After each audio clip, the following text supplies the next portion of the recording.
भाई ने जल्दी से कहा वो झूठ बोलता है। खैर फिर क्या कहा उसने? लड़की को उसने कहाँ पहुंचा दिया है। मैं हंसा से हर मुमकिन तरीके से असल वाकयात छुपाना चाहता था, क्योंकि बहरहाल वो एक अजनबी औरत थी और मैं उस पर भरोसा नहीं कर सकता था। वो बोली, महाराज, राना ने बताया है कि उसने अपने आदमी के साथ उस लड़की को औरंगाबाद, जो कि दक्कन में है, अपने पुराने साथी प्रभाकर के पास पहुंचा दिया है, जो एलोरा मंदिर का पुजारी है, मगर असल में वो इन डाकुओं के ग्रोह का ही एक आदमी है। मैं तो जैसे सुन होकर रह गया। सोनिया यहाँ से औरंगाबाद पहुंचा दी गई थी, जो कि दक्कन में था। मुझे अब जितनी जल्दी हो सके वहां से दक्कन की तरफ कूच कर जाना था। मैंने अपने जज्बात पर काबू पाते हुए कहा, राना ने और क्या बताया उस लड़की के बारे में? वो हाथ बांध कर बोली, महाराज, उसने बस इतना ही बताया है। फिर मेरे पांव पकड़ कर गिरगिरा कर कहने लगी, आप भगवान के अवतार हैं महाराज, मुझे यहाँ न छोड़कर जाइए, मुझे अपने साथ ले चलें, मैं यहाँ नर्क में रह रही हूँ। मैंने उसके सर पर हाथ रखा और तसल्ली देते हुए कहा, हंसा, अब तू अपनी जबान बंद रखना और किसी से कोई बात न करना। अब गौर से सुन, आज रात जब राना नशे में धुत होकर सो जाए तो गार से निकल कर अपने गार की तरफ चली जाना। बाहर जो पहरेदार हों उन्हें मैं संभाल लूंगा, बस अब तू जाकर आराम कर। वो हाथ जोड़कर बोली, महाराज, मुझे जहाँ छोड़कर न जाइए। मैंने गुस्से से कहा, बकवास बंद कर और जबान को बंद रख। आज रात जब राना गहरी नींद में हो तो गार से बाहर आकर अपने गार की तरफ चल पड़ना, बस अब चली जा। वो मेरे पांव छू कर चली गई। मेरे जहन ने तेजी से रात को फरार का मंसूबा बनाना शुरू कर दिया। मंसूबा कोई ज्यादा पेचदार नहीं था, बस उस लड़की को लेकर मुझे यहाँ से निकलना था। मैंने उसे वादा किया था कि अब मैं उसे इस दरिंदे के रहम करम पर छोड़कर अकेले नहीं जाना चाहता। मैं आलती पालती मारे सोच में गुम था। रात के वक्त एक लड़की के साथ दरिंदों और हशरातुल अर्ज से भरे हुए जंगल से निकलना आसान काम नहीं था। मैंने हंसा से यह भी न पूछा कि वो कहाँ जाएगी। हो सकता है वो भी दक्कन के किसी शहर या गांव की रहने वाली हो, मगर राना इतनी दूर जाकर उसे कहां से अगवा करके ला सकता था? यकीनन वो रास्ते में ही किसी गांव की होगी। बहरहाल उस वक्त तो सबसे अहम मरहला वहां से फरार का था। मैं सोचने लगा कि कहीं मैंने फरार होने का मंसूबा जल्दी में तो नहीं बना लिया, कहीं इस लड़की की वजह से मैं मुसीबत में तो नहीं फंस जाऊंगा। लेकिन अब मैं फैसला कर चुका था और हर हालत में उसे बेजार मददगार बदनसीब लड़की को साथ लेकर ही चलना था। चाकू मेरे पास ही था। मैंने ये भी फैसला कर लिया कि इन लोगों में से किसी की भरी हुई राइफल भी साथ उड़ा कर ले जाऊंगा। काफी देर बाद मुझे नीचे जंगल में राना के आदमी की आवाज आई, महाराज, राना जी पूछते हैं कि हम ऊपर आ जाएं। मैं अपनी जगह से उठकर पत्थर की दीवार के पास आया और नीचे वादी में झांक कर बुलंद आवाज में कहा, आ जाओ। राना खूनी ने आते ही पूछा, महाराज, हवन कुंड हो गया क्या? मैंने पानी की कटोरी की तरफ इशारा करके कहा, राना, इस कटोरी में कामदेव के सारे मंत्रों का जाप बंद है। इस पानी को संभाल कर रखो। जहां भास्कर लाल की भिनक पड़े वहां पहुंचकर उसके रास्ते पर यह पानी छिड़क देना। वो जब उधर से गुजरेगा तो अंधा हो जाएगा। राना खूनी ने मेरे पांव छुए और खुशी खुशी पानी वाली कटोरी उठाई और अपने आदमी को गाली देकर कहा कि इस कटोरी पर ढक्कन रख कर कपड़े से बांधो। रात को खाना हमने एक ही जगह बैठकर खाया। मैंने राना से कहा, राना, आज कामदेव के मंत्रों का जाप हुआ है। कामदेव प्रेम और सोमरस का देवता है। जा, आज हम तुझे भी आज्ञा देते हैं। आज तू भी जी भर कर ताड़ी पी,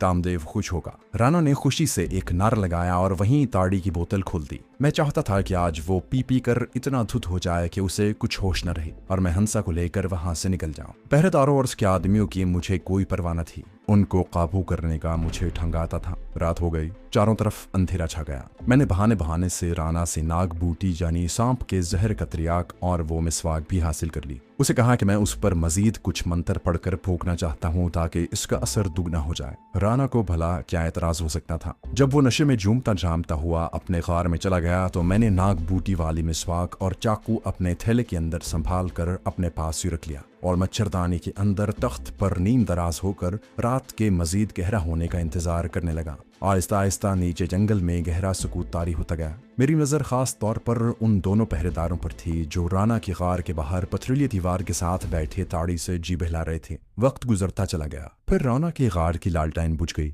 थोड़ी देर बाद राना के वाही तबाही बकने की सदाएं बुलंद हुई। उसके बाद गहरी खामोशी छा गई। अब किसी वक्त भी हंसा राना के गार से बाहर निकल सकती थी। मेरे एक्शन शुरू करने का वक्त आ गया था। मैंने पहरेदार को आवाज दी। एक पहरेदार जल्दी से मेरी तरफ बढ़ा। वो किसी कदर झूम रहा था। बंदूक वो वहीं रखा आया था। जब वो मेरे करीब आया तो मैंने कहा, मुझे वहां झाड़ियों में आहट सुनाई दी है, जरा देखो तो वहां कौन है। वो आदमी चौकस होकर मेरे तख्त के पीछे वाली झाड़ियों में उतर गया। मैं भी उसके पीछे पीछे गया। वो झाड़ी में एक जगह झुककर कुछ देखने की कोशिश कर रहा था कि मैंने उसकी गर्दन पर अपना भरपूर बाजू मारा। ये ज़र्ब कमांडो की ज़र्ब थी जिससे उसका बचना नामुमकिन था। वो आवाज निकाले बगैर छाड़ी में आगे को मुंह के बल गिरा। उसका जिस्म बेहिस्सो हरकत हो चुका था। अब मैं वापस तख्त के पास आ गया और दूसरे पहरेदार को आवाज देकर कहा, अरे देखो यहाँ कौन है। दूसरे पहरेदार को ज्यादा ही चढ़ गई थी। वो डगमगा कर चल रहा था। उसे मैंने तख्त की दूसरी जानिब भी दबोच लिया और उसकी गर्दन सिर्फ इस हद तक और उतनी ही देर तक दबाई कि जिससे वो बेहोश हो जाए। मैंने उसे भी झाड़ियों में गिरा दिया।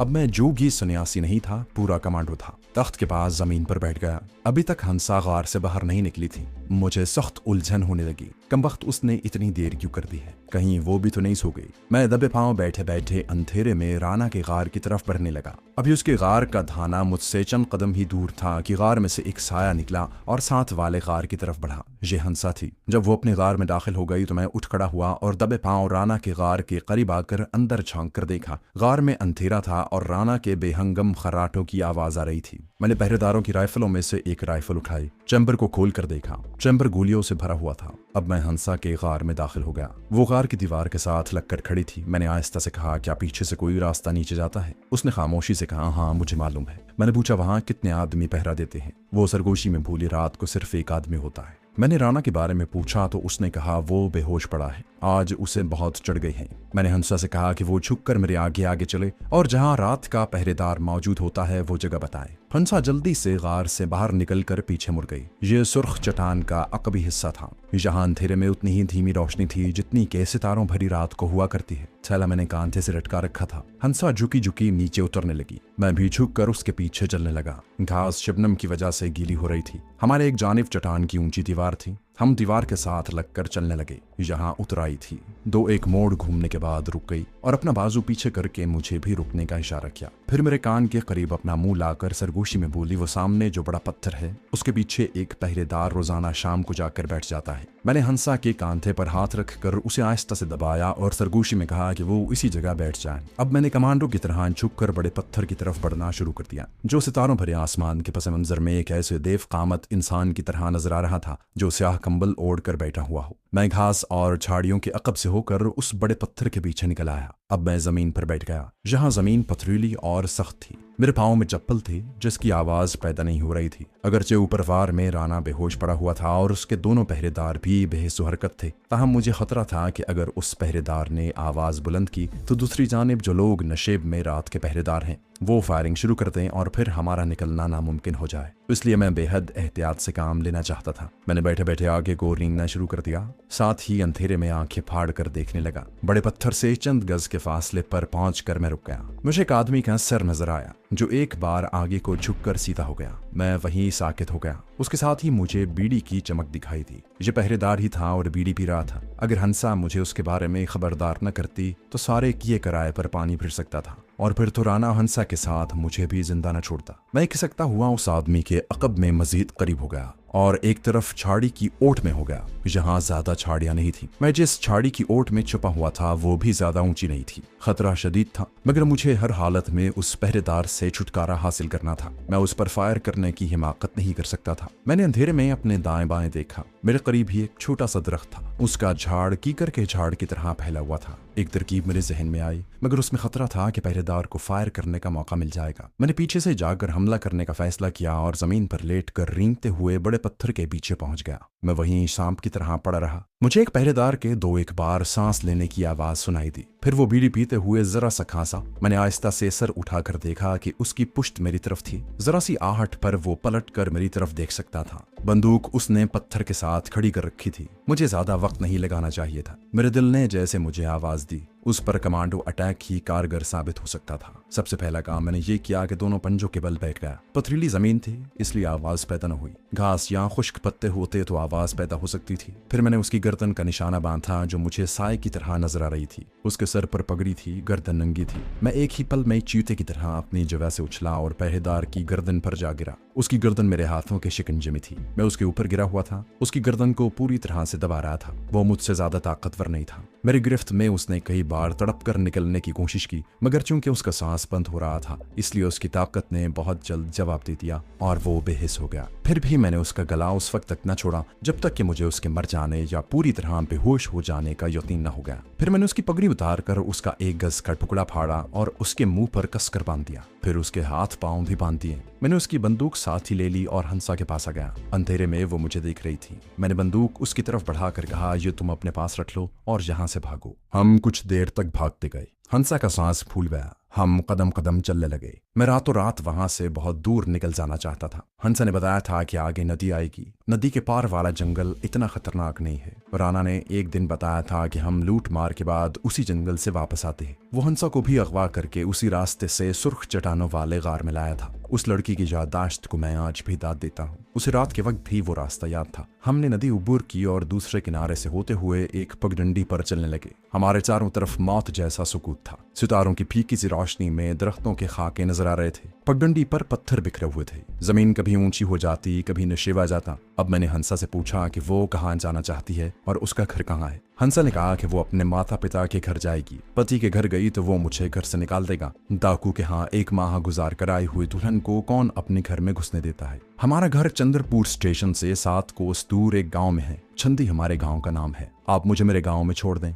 मैंने कहा, फिक्र न करो, तुम्हें साथ लिया है तो तुम्हारे घर पहुंचा कर ही आगे जाऊंगा। उसने डरते डरते पूछ लिया कि जिस लड़की की तलाश में मैं वहां आया था उसका मेरे साथ क्या रिश्ता है। मैंने कहा, वो मेरे एक चेले की बेटी है। चेले की ये हालत मुझसे देखी नहीं जाती थी। वहां हमें खबर मिली कि उसकी बेटी राना खूनी के डेरे पर है। बस मैं उधर चला आया। अब तुम बता रही हो कि वो औरंगाबाद के पुजारी के पास है। जाहिर है तुम्हें छोड़कर औरंगाबाद जाऊंगा। आधी रात तो पहले ही गुजर चुकी थी। जंगल में चलते चलते आसमान का रंग काफूरी होने लगा। मैंने हंसा से कहा कि हमें अपनी रफ्तार मजीद तेज करना होगी ताकि सुबह से पहले पहले हम इस इलाके से काफी दूर निकल जाएं। हंसा ने मुझे बताया कि राना खूनी के आदमी उधर पहरे पर नहीं होते। नदी की तरफ पहरा दिन और रात के वक्त भी सख्त होता है। यह इलाका सुर्ख चट्टानों का पीछे का इलाका था। इसके बावजूद जब सुबह हुई और जंगल में दिन की रोशनी फैली तो हमने देखा कि जंगल कम घना हो गया था। इर्द गिर्द छोटी पहाड़ियां दूर तक फैलती चली गई थी। हंसा कहने लगी, यही वो रास्ता है जिधर से राना मुझे अगवा करके लाया था। वो छोटी पहाड़ी जो नजर आ रही है उसके पार एक कच्चा रास्ता हमारे गांव को जाता है। मेरी समझ में वो इलाका बिल्कुल नहीं आ रहा था। हम एक नशेब में चले जा रहे थे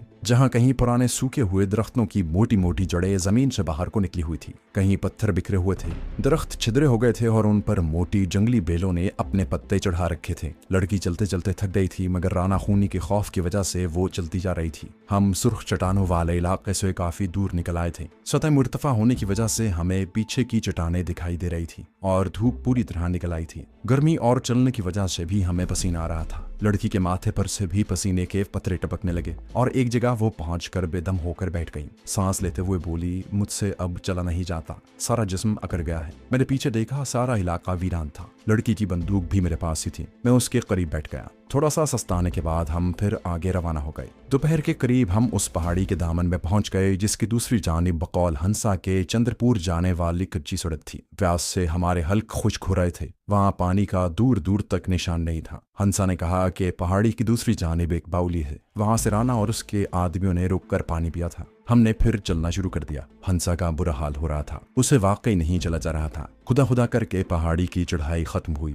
दूसरी जानिब देखा तो एक हरा भरा मैदान था। दूर बिजली के ऊंचे ऊंचे खंभों की कतार नजर आ रही थी। ये शहर की निशानी थी, तहजीबो तमद्दुन की निशानी थी। हमें नीचे उतरते हुए वो बाउली भी मिल गई। हमने वहां से जी भरकर पानी पिया, मुंह हाथ धोया, जान में जान आई। हंसा ने एक तरफ नशेब में इशारा करते हुए मुझे एक पतली सी पगडंडी दिखाई और बोली, यहाँ इन राक्षसों ने मुझे उठाया था और मेरे दुल्हा को जख्मी किया था। उसकी आंखों में आंसू आ गए और वो रोने लगी। मैंने उसे तसल्ली देते हुए कहा, भगवान का शुक्र अदा करो कि तुम जिंदा वापस अपने माँ बाप के घर जा रही हो। दोपहर के बाद हम चंद्रपुर जाने वाली कच्ची सड़क पर चल रहे थे। चंद्रपुर वही शहर था जहाँ नंदरिकर और उसकी बहन मीनाक्षी का घर था और जहाँ से मैं एक रोज चुपके से गायब होकर करुंदी के जंगल की तरफ निकल आया था। लेकिन मैंने दूसरी तरफ से अपना सफर शुरू किया था। एक जगह सड़क के किनारे पर छोटा सा गाँव था। यहाँ हमें साधु संत समझकर गाँव वालों ने खाना खिलाया, बकरी का दूध पिलाया। उनकी जबानी पता चला कि चंद्रपुर शहर वहाँ से 10 कोस दूर है। हम वहाँ से रवाना हुए तो हंसा ने मुझे बताया कि यहाँ से 3 कोस के फासले पर एक सड़क निकलती है जो उसके गांव को जाती है। शाम के वक्त हम हंसा के गांव के बाहर पहुंच गए।